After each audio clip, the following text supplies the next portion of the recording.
हम इस गवर्नमेंट को सपोर्ट नहीं कर सकते, लेकिन एक टेम्पररी सेटअप हम दे सकते हैं, आपको एक रास्ता दे सकते हैं। इलेक्शन से पहले फॉरेन इलेक्शन बेशक ना कराएं, आप एक एक अबूरी यानी एक कौमी हुकूमत बनाए कुछ बुरी टाइम के लिए।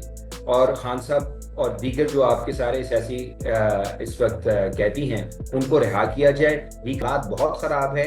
बहुत सारे आपकी जो कैलकुलेशंस थी कि इस सारी बोर्ड ऑफ पीस के जरिए इतने अरब डॉलर आ जाएंगे, तुम क्रिटिकल मिनरल्स पे इतने अरब डॉलर आ जाएंगे, उधर मिलिट्री ऑपरेशन कर दो, उधर हमले कर दो, उस सब का नतीजा ये है कि अमेरिका ने तो चलो एक रुपया नहीं लगाया, सीपैक भी इस वक्त बंद हो रहा है। हम बिल्कुल भी अमेरिका के कैंप में ना जाएं, और हमें अगर हमने जाना ही है तो फिर हमें ईरान की हमायत जितनी हो सके हमें वो करनी चाहिए, क्योंकि ईरान जो है उसने इस खत्ते में रहना है, उसने इस खत्ते की पावर बनना है। चीन ने इस खत्ते में रहना है, अफगानिस्तान ने इस खत्ते में रहना है, खलीजी ममालिक ने इस खत्ते में रहना है, हमने इस खत्ते में रहना है। हमें अपने खत्ते के साथ ताल्लुकात बेहतर करने चाहिए। जो वॉशिंगटन को हमने अपना किबला बनाया हुआ था उसको अब खत्म करें। वेलकम जी, सियासत डॉट पीके से मैं हूं वकार बगा और इस वक्त मेरे साथ मौजूद हैं डॉक्टर अमार अली जान। अमार Ali Jan sahab, sir it's pleasure to host you. Thank you very much. Thank you. Sir, इस वक्त ईरान इसराइल अमेरिका की जंग जारी है और पूरी दुनिया में क्योस है। पाकिस्तान के साथ चूंकि सरहदें जुड़ती हैं और पाकिस्तान में अलग से क्योस है। आप पाकिस्तान तहरीक तहफ़्फ़ुज़ आइन पाकिस्तान को रिप्रेजेंट भी करते हैं। बात चली कौमी हुकूमत की, दूसरी जानब ये भी कहा जा रहा है कि ये प्रपोजल तो इस्टेब्लिशमेंट के पास भी है और इसके ऊपर सारे राजी हो सकते हैं, पीटीआई राजी नहीं होगी। क्या चल रहा है सर, और सारे सिनेरियो के ऊपर क्या एनालिसिस बिल्ड हुआ आपका? देखिए जी, दो तीन चीजें हुई हैं जिसको अब सबको मानना पड़ेगा। पहले ये है कि जो हालात हैं आपके पूरे रीजन के, वो इतने इस वक्त खौफनाक हैं। ईरान के साथ आपका 900 किलोमीटर का बॉर्डर है, और ऐसा लग रहा है कि जंग खत्म नहीं होने वाली। ईरान ने हेरोइक फाइट बैक की है, जो उस कौम को सलाम जिस तरह से उन्होंने मज़ाहमत की है। और जो सबसे बड़ी वजह उनकी मज़ाहमत की वो ये नहीं है कि उनकी मिसाइल टेक्नोलॉजी बहुत अच्छी है या इंजीनियर्स बहुत अच्छे हैं या लीडरशिप बहुत अच्छी है, लेकिन सबसे बड़ी बात यह है कि वहां पे लोगों को रियासत पे, वहां की हुकूमत पे, वहां के सिस्टम पे एतमाद है। लिजिटिमेसी का क्राइसिस नहीं है। इसी वजह से पहले दिन खामेनेई शहीद हुए तो सिस्टम उससे कमजोर होने के बजाय मजीद मजबूत हो गया। एक तो ईरान से हमें ये सबक मिलता है। दूसरा, अफगानिस्तान से हमारे मामलात मजीद खराब हो रहे हैं। वहां पर भी कुछ समझ नहीं आ रहा कि आप किस तरह से इतना, जब आप आगे चले गए हो, आपने बमबारी कर दी है, वहां पे एक मासूम शहरी भी इतने मारे गए हैं, तो उसके बाद उधर आप बेहतर कैसे करोगे? हिंदुस्तान तो वैसे ही आपके साथ आपकी नहीं बनती। तो आप बहुत सारे खतरात में घिर चुके हो। दूसरी जानब जो पाकिस्तान के अंदर बहरान है, ये जो मर्जी कर लें, इनकी लेजिटिमेसी नहीं बन पा रही, इस हुकूमत की लेजिटिमेसी नहीं बन पा रही। इन्होंने, देखिए, इंटरनेशनली ट्रंप ने इनकी तारीफें की, इन्होंने चापलूसी की, उसके बावजूद आप देखिए यहाँ पे टके की अभी तक इन्वेस्टमेंट नहीं हुई। आपकी इकोनॉमी जो है 21% थी गुर्बत, आज 29% हो गई है पिछले 4 साल में बढ़ के। तो ये आप देखें, इतना ज्यादा गैप आम लोगों के लिए प्रॉब्लम होती जा रही है। और अभी मजीद महंगाई का एक सैलाब आने वाला है। तो वो तो ये सिर्फ आपने नोबेल प्राइज और ये सब कुछ किया, बोर्ड ऑफ पीस में गए, उसका कोई नतीजा नहीं निकला। फॉरेन पॉलिसी के लेवल पे भी आपको कुछ नहीं मिला, इकोनॉमी के लेवल पे आपको कुछ नहीं मिला। अच्छा, अगर आप उससे आगे चले जाएं तो जो खान साहब की मकबूलियत है, वो उसकी वो किधर खड़ी है? वो उसका सबूत यह है कि पंजाब के अंदर अभी तक से ये लोकल गवर्नमेंट इलेक्शन नहीं करवा रहे हैं, हालांकि सुप्रीम कोर्ट इन्हें कह चुकी है। इलेक्शन कमीशन का अपना इलेक्शन कमीशन जिसने धांधली की थी वो बार बार कह चुका है। तो ये ओवरऑल सिचुएशन है जिसके अंदर हमें अब मानना पड़ेगा कि इससे काम नहीं हो सकता अगर आप इसी तरह चीजों को चलाएंगे। एक वे आउट बताया है तहरीक तहफ़्फ़ुज़ आइन पाकिस्तान ने कि देखें, हम इस गवर्नमेंट को सपोर्ट नहीं कर सकते, लेकिन एक टेम्पररी सेटअप हम दे सकते हैं, आपको एक रास्ता दे सकते हैं। इलेक्शन से पहले फॉरेन इलेक्शन बेशक ना कराएं, आप एक अबूरी यानी एक कौमी हुकूमत बनाए कुछ बुरी टाइम के लिए। और खान साहब और दीगर जो आपके सारे सियासी इस वक्त कैदी हैं, उनको रिहा किया जाए, रिकंसिलिएशन का प्रोसेस हो। उसके बाद इलेक्शन में जिसको भी अवाम वोट दे, जो आपका आइन कहता है, जो आपका दस्तूर कहता है, जो बुनियादी जो अखलाकियात है जमहूरी वो कहती है, उनके मुताबिक आप इलेक्शन करा के हुकूमत दे दे। तो ये तो कोई उस तरह की डील नहीं है कि जिसमें कहा जाए कि जी कोई सीक्रेट डील है। ये एक पब्लिक डिमांड है, ये बिल्कुल एक आईनी डिमांड है, कानूनी डिमांड है, अखलाकी डिमांड है, जमहूरी डिमांड है। और जो मुल्क के, अगर मुल्क से मोहब्बत है, अगर इस खित्ते से मोहब्बत है, इस खित्ते में आप इस्तेकाम चाहते हो, तो इसके अलावा और कोई रास्ता नहीं, क्योंकि ये हुक्मरान जो है ये मजीद इस मामलात को नहीं चलाना। ठीक है सर, ये तो हो गया। चले जो जो एक प्रपोजल दिया गया या जो चीज़ डिस्कस हुई, मगर दूसरी जानब जो मौजूदा सेटअप है, कहाँ खान साहब की रिहाई और कहाँ मुलाकात सर, कहाँ बाहर पैगाम आने की इजाज़त ना देना, ये तो बहुत दूर लगता है सर। अभी तो मुलाकात की भी इजाज़त नहीं दी जा रही, तो रिहाई कैसे मुमकिन होगी? खान साहब भी तो चाह रहे हैं कि वो अदालतों से रिलीफ लें, वो किसी डील का हिस्सा ना बने। हुकूमत के हाथ में बड़ी अच्छे तरीके से है, जो कि खान साहब का राइट है कि उन्हें मुलाकात की इजाज़त दी जाए, उनका इलाज की इजाज़त दी जाए, वही नहीं मिल रही, तो सर चीज़ें आगे कैसे बढ़ेंगी? देखिए ये इंग्लिश में कहते हैं ना, एक तरह से काम बिफोर द स्टॉर्म। एक आपका बिल्कुल, एक आपको लग रहा है बहुत पुरअमन सी सूरत हाल है, लग रहा है कि बहुत यहाँ पे सुकून है, लेकिन ये तूफान से पहले वाला एक सुकून। तूफान से पहले भी एक सुकून होता है और फिर एकदम से तूफान आता है। आप हालात तो देखें पूरे खत्ते के।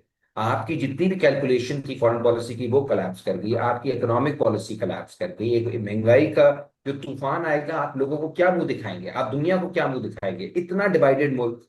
आप सोशल मीडिया देखें, जो डिवीजन है, जो नफरत है, उसको अगर आप खत्म नहीं करेंगे तो फिर मसाइल बनेंगे। और नफरत जो है, वो डिवीजन जो है, उसकी बुनियादी वजह यह है कि आपने लोगों का मैंडेट चोरी किया। ये याद रखें। ये ऐसे नहीं है कि लोग बस उठ के गालियां दे रहे हैं, या जिस तरह ये अलामतें हैं, ये अलामतों के ऊपर हमें उलझा देते हैं। और जो हकीकी मर्ज है, जो कि मैंडेट चोरी है, उसके बारे में ये बात नहीं करने देते। तो ये इनको भी नजर, जो इनमें थोड़े से अक्लमंद हैं, जो बड़े आपके इकोनॉमिस्ट से ये हर वक्त बात कर रहे होते हैं, जो जो मईशत को समझते हैं, जो सियासत को समझते हैं, जो आलमी सूरत हाल को समझते हैं, जो फीडबैक मिल रहा है गवर्नमेंट को, एस्टैब्लिशमेंट को, यही मिल रहा है कि मामलात ज्यादा देर इस तरह नहीं चलेंगे। इंस्टेबिलिटी की एक हालत है, एक कैफियत है कि यहाँ पे चीजें स्टेबल नहीं हो रही, बॉर्डर स्टेबल नहीं हो रहे, इंटरनल चीजें स्टेबल नहीं हो रही। आप देखिए उनके अपने जो तहादी हैं वो भी खामोश बैठे हुए हैं। पीपल्स पार्टी वाले भी अलग, कितने को एक्टिव हैं, बिलावल भी सारे अरसे में आपने नोटिस किया है। वो भी तो शर्मिंदा है, वो भी खामोश है। वो भी ओन नहीं करना चाह रहे इस गंद को। मियां साहब भी इस गंद को ओन नहीं करना चाह रहे। यानी नवाज शरीफ साहब भी रूठे बैठे हैं। यानी एक अजीब और गरीब सा है कि अपनी हुकूमत भी है, मजे भी लूट रहे हैं, लेकिन सब नाराज भी बैठे हैं और इसको डिसोन करना चाहते हैं। इतनी अच्छी गवर्नमेंट चल रही होती, इतनी स्टेबल होती, तो इसको तो सब ओन कर रहे होते। कोई भी इस सेटअप को ओन नहीं करना चाहता, क्योंकि उन्हें पता है कि आगे जाके इसमें मसाइल आएंगे। ये लेगेसी का सवाल बन जाएगा, लोग जो हैं वो इसकी सजा देंगे। सो खान साहब जो हैं, उनको रिलीफ का ये मतलब नहीं है कि कोई एनआरओ चाहिए है या कुछ तरह की। ये तो ना टी टैप के पास कोई मैंडेट है खान साहब की तरफ से, ना किसी और की तरफ से कि वो कोई इस तरह की बात चलाए। वो कह रहे हैं कि जो आप दबाव डाल रहे हैं जजेस पे, जो आप रिमोट कंट्रोल के जरिए, व्हाट्सएप मैसेजेस के जरिए आप सारे ये फैसले सुनवा रहे हैं, ये मामला खत्म करें। तो वो केसेस तो कुछ है ही नहीं, वो तो इंटरनेशनल जूरिस्ट कह चुके हैं उसके ऊपर। वो तो अब देखें ना, भुट्टो साहब वाला केस भी तो 50 साल बाद इन्होंने माफी मांगी है ना। सारी दुनिया, उस जमाने में भी यही जूरिस्ट जो आज जिस तरह इंटरनेशनल जूरिस्ट खान साहब वाले केसेस का कह रहे हैं, उस जमाने में भुट्टो साहब का कहते थे, कहते नहीं जी हमारी अपनी जुडिशरी है, अपना फैसला। किससे नहीं पता इधर कैसे फैसले होते हैं और कौन करवाता है। तो वो थोड़ा सा प्रेशर पीछे होगा तो सारे लोग, हसान न्याजी भी बाहर आ जाएगा, यास्मीन राशिद साहिबा भी बाहर आ जाएंगी, खान साहब भी, महरंग भी, अली वजीर भी, सब बाहर आ जाएंगे। उन्होंने तो ऐसे जुर्म नहीं किया। जिन्होंने जुर्म किए हैं, जिन्होंने लोगों के ऊपर बम बरसाए हैं, उनका एहतसाब नहीं हो सकता। तो ये तो इन्होंने तो कुछ भी ऐसा नहीं किया जिसके जिसके बारे में कहा जाए कि जी कोई बहुत ऐसा कोई क्राइम अगेंस्ट ह्यूमैनिटी हो गया है। तो मामलात बिल्कुल उस तरफ जा सकते हैं, जाने चाहिए। और ये जो लोग को लग रहा है कि नहीं जी हम बहुत कंट्रोल में हैं, कोई भी इस वक्त कंट्रोल में नहीं है। हालात बहुत खराब है।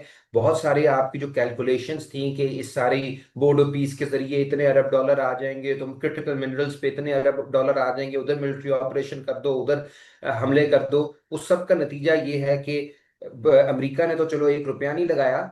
सीपैक भी इस वक्त बंद हो रहा है, इंडस्ट्री बंद हो रही है, लोग यहाँ से जान बचा के निकलना चाह रहे हैं। ऐसी सिचुएशन के अंदर वी नीड रिकंसिलिएशन। और अगर एक पॉपुलर लीडरशिप सामने आएगी, फ्री एंड फेयर इलेक्शंस होंगे, उसमें ऑपोजिशन भी आ जाएगी। ये लोग जो अब हुकूमत में हैं, इनको 15-20 सीटें मिल जाएंगी, तो ये बैठ जाएंगे, ये भी ऑपोजिशन थोड़ी बहुत करेंगे 5 साल। तो देखिए चीजें नॉर्मल होना शुरू होंगी। लेकिन अगर ये इसी पे रहेंगे कि जी हमने इसी तरह बैठे रहना है, तो वो फिर एकदम से हमारे हाथ से, सबके हाथ से निकल जाएगा। और टी टी टैप एक बेहतरीन प्लेटफॉर्म है, सीनियर सियासतदान है, अचकजई साहब, जिन्होंने एक मैंडेट के साथ ये सारी बात की है, एक एक पुरअमन तरीके से एक ट्रांसफर ऑफ पावर हो सकता है, पुरअमन तरीके से हम डिक्टेटरशिप से डेमोक्रेसी की तरफ जा सकते हैं। लोगों को दीवार से ना लगाएं, तशद्दुद की तरफ आप लोगों को भेज रहे हैं, उससे बहुत बेहतर है मुज़ाकरात करें, there is a way out. ठीक है, अब आपने जो जिक्र किया मिनरल्स का और इकोनॉमी के सूरत हाल के हवाले से, सर हमारे पास हर दौर में एक ना एक चीज़ हुई। कभी हमने कहा कि हम सहराओं को आबाद करेंगे तो हमारे पास पैसा आ जाएगा, कभी हमने कहा क्रिप्टो करेंसी लाएंगे तो पैसा आ जाएगा, फिर हमने कहा कि नहीं ये सब कुछ नहीं होगा, मिनरल्स बेचेंगे, फिर हमने तरबेला डैम के अंदर से हमें सोना मिल गया। बहुत कुछ हुआ। आजकल ईरान की जंग है और उसमें हम मसालियत का किरदार अदा करें। क्या ये पाकिस्तान के लिए कोई कमबैक हो सकता है? नहीं, कम बैक नहीं हो सकता। मैं कल पाकिस्तान को ज़ाहिर करानी चाहिए, जो भी सालसी अगर करवा सकता है कोशिश करें, दोस्ती करवाएं। हजार हमारे रीजन को जंग नहीं चाहिए, लेकिन लॉन्ग टर्म में तो ये तो सिर्फ डिफेंसिव एक पोस्चर है ना, कि कहीं जंग आप तक ना पहुंचे। दूसरी तरफ आप अफगानिस्तान के अंदर जाके जंग आप खुद अपने मुल्क में ले आए हो। फिर आप कभी मिलिट्री ऑपरेशन की बात होती है बलूचिस्तान में, कभी बात होती है खैबर पख्तूनख्वा में, कभी आपने जिस तरह जिक्र किया, कभी कहते हैं जी हम 6 कनाल का प्रोजेक्ट करके सिंध के सारे जो दरिया हैं वो तबाह कर देंगे। कभी वो कहते हैं चोलिस्तान पे हम कब्जा कर लेंगे। तो ये कब्जागिरी से निकलें, इससे कुछ चेंज नहीं होगा। मेरी दुआ है कि हम ईरान वाली जंग से बाहर रहें, हम इस जंग में ना कूदें। मेरा अपना ज़ाती ख्याल है कि जो हमारी अस्करी क़यादत है उसके अंदर भी एक रुझान है, मजबूत रुझान है, जो ये भी कह रहा है कि जंग में नहीं जाना। दूसरी तरफ वाले लोग भी होंगे, लेकिन उनको नजर आ रहा है कि ये तबाही है। तो आई होप फॉर पाकिस्तान सेक कि हम इस जंग में ना जाएं, और जितना दूर रह के हम जो किरदार अदा कर सकते हैं वो करें। हम बिल्कुल भी अमेरिका के कैंप में ना जाएं, और हमें अगर हमने जाना ही है तो फिर हमें ईरान की हमायत जितनी हो सके हमें वो करनी चाहिए, क्योंकि ईरान जो है उसने इस खत्ते में रहना है, उसने इस खत्ते की पावर बनना है। चीन ने इस खत्ते में रहना है, अफगानिस्तान ने इस खत्ते में रहना है, खलीजी ममालिक ने इस खत्ते में रहना है, हमने इस खत्ते में रहना है। हमें अपने खत्ते के साथ ताल्लुकात बेहतर करने चाहिए। जो वॉशिंगटन को हमने अपना किबला बनाया हुआ था उसको अब खत्म करें। एंड आई डोंट थिंक कि कोई बहुत फंडामेंटल, आप इकोनॉमिक इंडिकेटर्स देख लें, पूरी दुनिया के खैर हालात खराब है, हमारे तो पहले से ही खराब चल रहे थे। एक भी पिछले साल में जो जब से इन्होंने SIFC बनाई है, कोई एक ही अचीवमेंट अपनी बता दें। बस वो PIA इन्होंने बेच के उसमें छुपके से 25% अपना कर लिया हिस्सा। कोई कोई आपकी इन्वेस्टमेंट, कोई पाकिस्तान में इन्वेस्ट नहीं करना चाहता, यहाँ से लोग भागना चाह रहे हैं। उसकी बड़ी वजह सियासी अदम इस्तेकाम है। अगर ईरान वाली चीज़ आप हटा भी दें, उसके बावजूद ये जो सियासी अदम इस्तेकाम है, इसमें कोई इन्वेस्ट नहीं करना चाहेगा। सर, फाइनेंशियल टाइम्स की आज की खबर है और उन्होंने कहा कि पाकिस्तान की किसी अहम शख्सियत ने यह कहा है कि the Saudi pact is becoming a problem for us. Is it? जी, देखिए वो जाहिर है आपने अगेन, सऊदी पैक्ट जो है एक लिहाज से तो ठीक है, एक अच्छी चीज थी कि एक स्पेस बन रहा है रीजन में नया सिक्योरिटी आर्किटेक्चर बनाने का। तो उसमें हमें पाकिस्तान रोल प्ले कर सकता है, फ्यूचर में भी कर सकता है। लेकिन इनको जो आदत है कि किसी से मशवरा नहीं करते, किसी से बहस नहीं होती, कहीं बहस नहीं हुई थी। आपको याद है हमने टीवी पे देखा था कि पैक्ट हो गया। यार इतना बड़ा फैसला है, आप पार्लियामेंट में लेके जाओ, आप मीडिया में लेके जाओ, आप लोगों से बहस करो। अब उसमें जब ये जो पूरी सिचुएशन बन रही थी उसमें आप सऊदी पैक्ट भी आपने कर लिया, आप बोर्ड ऑफ पीस में भी चले गए, उसके साथ ईरान के साथ उनकी जंग भी हो गई। तो अब एक ट्रायंगल में आप फंस गए हो। कि इसको एक और तरीके से भी सोचा जा सकता था कि अभी तक से मैं आपको एक और मजे की बात बताऊं, किसी को भी पूरी तरह से नहीं पता कि उस पैक्ट के अंदर है क्या। यानी उन्होंने इतना सीक्रेट रखा हुआ है कि फाइनेंशियल टाइम्स में कभी कोई ये खबर आ जाती है, कभी कोई एक सऊदी एक सफीर ने कह दिया कि जी हम न्यूक्लियर की भी हमें गारंटी दी हुई है, कि हम एटमी हथियारों से भी हमारा दिफा करेंगे। कि फिर उसकी तरदीद भी हो गई, तो किसी को कुछ पता ही नहीं। आपने इतनी सीक्रेसी में आप फॉरेन पॉलिसी चला रहे हो। ये पूरी दुनिया, यानी पूरी फॉरेन पॉलिसी तो आप मातहत नहीं कर सकते ना एजेंसियों के। आपके पास फॉरेन ऑफिस है, आपके पास पढ़े लिखे लोग हैं, आपके पास एकेडमिक्स बैठे हुए हैं, आपके पास सियासतदान बैठे हुए हैं जिन्होंने डील किया है सऊदी से, ईरान से, दीगर ममालिक से। आप उनको इस्तेमाल करो। लेकिन ये ट्वीटों पे लोगों को उठा रहे हैं, ये जंग के दौरान आप देखें आलिया हमजा साहिबा को गिरफ्तार कर रहे हैं। ये कोई मतलब अकल है? उधर कच्ची बादियां गिरा रहे हैं इस्लामाबाद में, इधर कॉर्पोरेट फार्मिंग के नाम पे आपको शायद मालूम हो पंजाब के अंदर इस वक्त कई मजारीन की जमीनें जो हैं छीनने का प्लान बन गया है। तो वो इस सारी चीज को एज एन अपॉर्चुनिटी देख रहे हैं कि इन हालात के अंदर जितना ज्यादा आप अपना हाथ वो कर सकते हो टाइट, वो मजीद करो। तो वो ये इस तरह चीजें चलेंगी नहीं। और ये जो सऊदी वाली बात है, जाहिर है सऊदी की तरफ से बात तो आएगी कि अब आप स्टैंड लें, लेकिन आई होप इनको आइडिया हो कि ईरान ने जिस तरह से ईरान लड़ रहा है, खुदा ना खास्ता अगर हमारे और ईरान की शुरू हो जाए, आप मुझे बताएं पाकिस्तानी अवाम कहाँ खड़ी होगी? आप इतनी मुश्किल में पाकिस्तानी अवाम को क्यों डालना चाहते हैं? क्या पाकिस्तानी अवाम के अंदर इतना सा भी सब्र है कि हम इसराइल के साथ जाके एक हमला करें? मतलब नेतन्याहू जैसा शख्स, जिससे मतलब जिस जो बदतरीन शख्स है आज, यानी जिस जो 70,000 फलस्तीनी बच्चों का जो कातिल है, उसके साथ मिलके हम खुदा ना खास्ता ईरान पे हमला करें? मेरा जाती ख्याल है कि कोई ऐसा नहीं होगा, क्योंकि इतनी अकल तो इनको होगी कि बीच में ना आए। लेकिन इससे एक सबक भी सीखें। सबक ये सीखें कि जब आप मुल्क के अंदर जमहूरियत खत्म कर देते हो और इदारों को खत्म कर देते हो, पार्लियामेंट को आप बिल्कुल एक नाकस चीज बना देते हो, तो फिर होता क्या है? आप वो फैसले करते हो जो कल को आपके गले के फंदे बन जाते हैं। आप अगर अपने आप को अक्ल कुल ना समझें, अगर आप लोगों को अपनी डिसीजन मेकिंग में शामिल करें, पार्लियामेंट को एतमाद में लें, तो फिर चीजें बहुत बेहतर हो सकती हैं। तो इनकी प्रायोरिटीज का मसला है। अदरवाइज आई थिंक पाकिस्तान इस सारी सिचुएशन के अंदर कोई अच्छी लीडरशिप होती, कोई ट्रांसपेरेंट एक सारा मामला चल रहा होता, तो हम एक बहुत कलीदी किरदार और तरह का भी अदा कर सकते थे। अफगानिस्तान से हमारे ताल्लुकात ठीक होते, चीन के साथ हमारे ठीक होते, इंटरनली हमारा कोई इकोनॉमी कुछ थोड़ी सी बेहतर होती। तो हम अभी भी बहुत कुछ कर सकते हैं। लेकिन अगेन उसका रास्ता यही है कि आप ये जो जाली हुकूमत है इसको खत्म करके आप रास्ता बनाएं, लोगों की जो राय है उसको उसका एहतराम करें। Pakistan still has a very good future इंशाल्लाह, अगर हम थोड़ा सा लोगों को इंक्लूड करें, उनकी वॉइसेस को इंक्लूड करें। तो ये रास्ता कैसे बनेगा सर? क्योंकि जितने भी ताकतवर हल्के हैं और सियासी, ये तो एक पेज पर है और वो दोनों एक दूसरे को बड़ा पसंद कर रहे हैं। तो ये जो चीजें चल रही हैं, जो अदालतों की सूरत हाल है, पॉलिसी मेकिंग है, जो डिसीजन मेकिंग है, ये सब कुछ हमारे सामने है। तो कैसे चीजें बदलेंगी? देखें, जैसा मैंने कहा कि ये ऊपर ऊपर से लगता है कि सब साथ हैं। आप इनसे प्राइवेट में लोगों से मिलें, नून लीग के लोगों से भी मिलें, पीपल्स पार्टी के लोगों से मिलें, सब शर्मिंदा है। हम्म। सब शर्मिंदा है कि ये हो रहा क्या है। ये चार पांच लोगों के अंदर की एक बात है जो पूरा मुल्क उस तरह से जो चल रहा है। बाकी अगर आप ये कहते हैं, आपकी भी मुलाकातें होती होंगी सियासतदानों से, वो हंसते हैं, खुद हंसते हैं।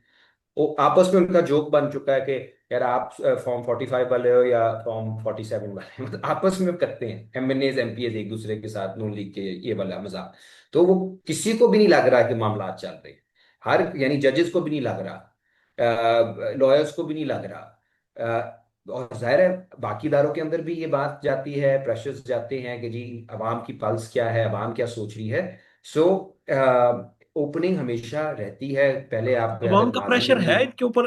अवाम का जो बाहर बातें हो रही हैं सोशल मीडिया पर है, या फिर ग्राउंड? इनको सब पता चलता है। देखिए इनकी इनकी इंटेलिजेंस इतनी अच्छी तो है, ये कम से कम इनको ये, यानी इनको इलेक्शन वाले दिन भी तो पता चल गया था ना कि अवाम क्या कह रही है। और वो दिन है आज का दिन है, इन्होंने कोई इलेक्शन नहीं करवाए। यानी लोकल गवर्नमेंट हमारे पंजाब के हो जाने चाहिए थे 2024 में, तो अब 26 हो गया है। ये 2036 में भी नहीं कराएंगे, क्योंकि इनको मालूम है कि अवाम किधर खड़ी है। टोटली इन्हें मालूम है कि अवाम इनके खिलाफ है। और ये चीज जो है ये हमेशा के लिए नहीं आप चला सकते ना इस तरह। अब खुदा ना खास्ता माशी हालात मजीद खराब होते हैं अगले 1.5-2 माह में, वो सिर्फ पाकिस्तान के नहीं पूरी दुनिया के होंगे। आप वो एब्जॉर्ब कैसे करोगे जब आप लोग आपकी बात नहीं सुनना चाहते, लोग आपकी शक्ल नहीं देखना चाहते? वो कहते हैं आपकी जो शादियां हैं उस पर आप इतना पैसा लगा रहे हो, अपने जहाजों पे पैसा लगा रहे हो, हनीमून पे पैसा लगा रहे हो।